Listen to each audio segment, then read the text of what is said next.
মানে তোর কথা শুনে মনে হচ্ছে যে তুই আমার এখানে শরিক ছিলি। আমি যখন কুরবানির গরু কিনতে গেছি তুই কি 10,000 টাকা দিছিলি আমার? তুই এইভাবে এসে আমার কাছে মাংস চাইতেছিস, বারবার বলতেছি আমার এখানে মাংস নাই, মাংস নাই। 250 গ্রাম মাংস দিলে কি আপনার ভাগের মাংস থেকে মাংস কমে যাবে? তুই আমার কথা বুঝতেছিস না? ম্যাডাম, কুরবানি কেন দেয় আপনি জানেন সেটা? এটা গরিব দুঃখী অসহায়দের জন্যই তো দেয়।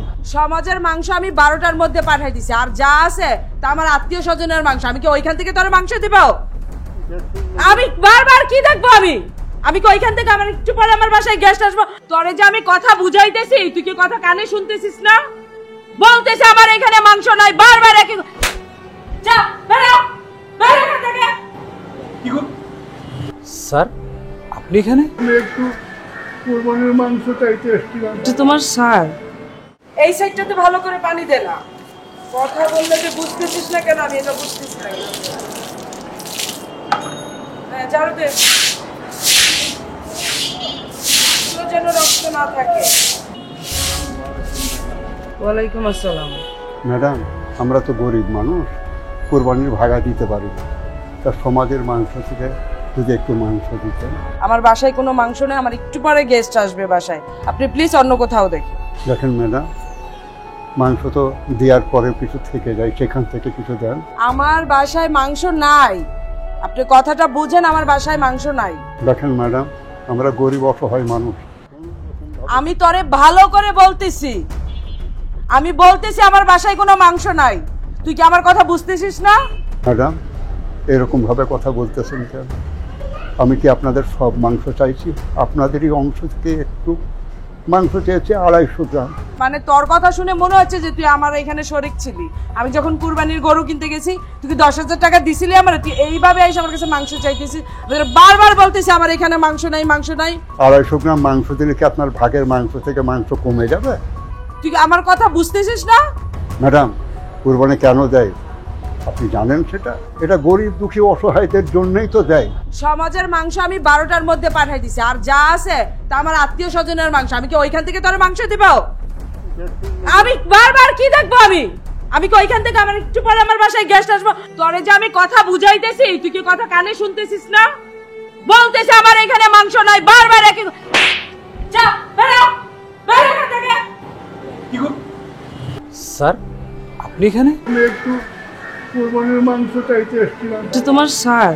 হ্যাঁ, উনি আমার স্যার। বাবা, আমি একটু কুরবানির মাংস চাইতে এসেছিলাম, তাই ম্যাডাম আমার উপরে রাগ করে মাংস তো দেয়নি, আমার 2 গালে দুটো চড় মারলো। কেমন কথা এটা বলো তো? কোন ধরনের কথা তুমি আমার এটা বুঝায় বলো একটু। তোমার কাছ থেকে আমি কখনোই আশা করি না।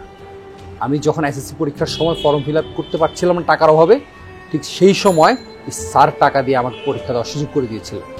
তারপর কলেজে ভর্তি হয়ে যাই। কলেজে ভর্তি হওয়ার পরে আমি যখন পাশ করে বের হয়ে এই শহরে আসি, একটা চাকরি করি। চাকরি করার পরে আমি অনেকবার গিয়েছিলাম গ্রামের স্যারকে খোঁজার জন্য, কিন্তু স্যারকে আমি কখনো খুঁজে পাইনি, কারণ স্যার রিটায়ার্ড করে অনেক আগেই এই এলাকা ছেড়ে চলে গিয়েছিলেন। আর এরপর স্যারকে আমি এই অবস্থায় আমার বাসায় দেখতে আমি কখনো কল্পনা করিনি। আর তোমার কাছে তো কখনোই এটা আশাই করি না যে তুমি একটা বয়স্ক লোকের গায়ে এভাবে হাত তুলবে। তোমার পরিবার তো এমন না, আর আমিও তো তোমাকে কখনো এই ধরনের কিছু দেখাইনি যে তুমি দেখে শিখবে। তুমি এটা কিভাবে করলে? বিশ্বাস করো, আমার না খুব লজ্জা লাগছে তোমাকে আমার বউ বলে পরিচয় দিতে। আরে যে মানুষটা মানুষের সম্মান করতে পারে না, তার সাথে আমি কিভাবে সংসার করতেছি? আচ্ছা তুমি বলো তো, আমাদের কি কোনো যে খাওয়া দাওয়ার বিষয়ে কখনো কোনো ধরনের কোনো সমস্যা হয়? হয় না। এই যে কোরবানি আমরা কেন দিই বলো তো? যেন গরিব দুঃখী পাড়া প্রতিবেশী যারা কোরবানি দিতে পারে না, যারা একবেলা গরুর মাংস কিনে এনে খেতে পারে না, তাদেরকে নিয়ে যেন একসাথে খাওয়া দাওয়া করতে পারি, তারা যেন একবেলা ঠিকমতো গরুর মাংস খেতে পারে, কারণ সবাই তো ইচ্ছা করে। সেই জন্য কোরবানিটা দেওয়া হয়, আল্লাহকে খুশি করার জন্য। আর এমনি এমনি বলা হয়নি যে কোরবানির মাংস 3 ভাগ করতে হয়।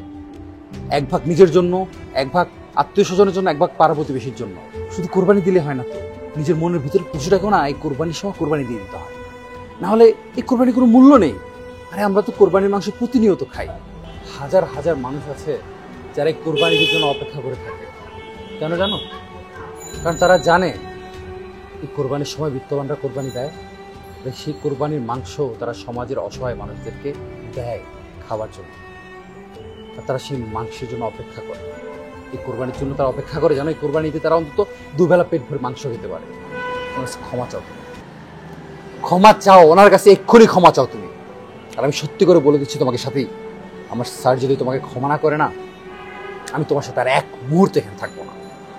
আর এই কোরবানির মাংস এক টুকরো আমি আমার মুখে দেবো না, মনে রেখো।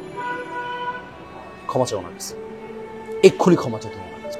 আচ্ছা স্যার, আমার আসলেই ভুল হয়ে গেছে, জিনিসটা বুঝতে পারি না। আমার উচিত হয় নাই আপনার সাথে এমনটা করা। আমাদেরই তো বুঝে উচিত, সমাজের গরিব দুঃখী মানুষের পাশে আমাদের থাকা উচিত। স্যার, আমি লজ্জিত। আপনার কোথাও যাওয়া লাগবে না, আজকে থেকে আপনি আমাদের সাথে থাকবেন, আমার বাসাতে থাকবেন। আমি এখনো কোরবানির মাংস মুখে দিয়েছি, রান্না হয়েছে, আমরা একসাথে সবাই খাওয়া। জি স্যার। চলেন স্যার।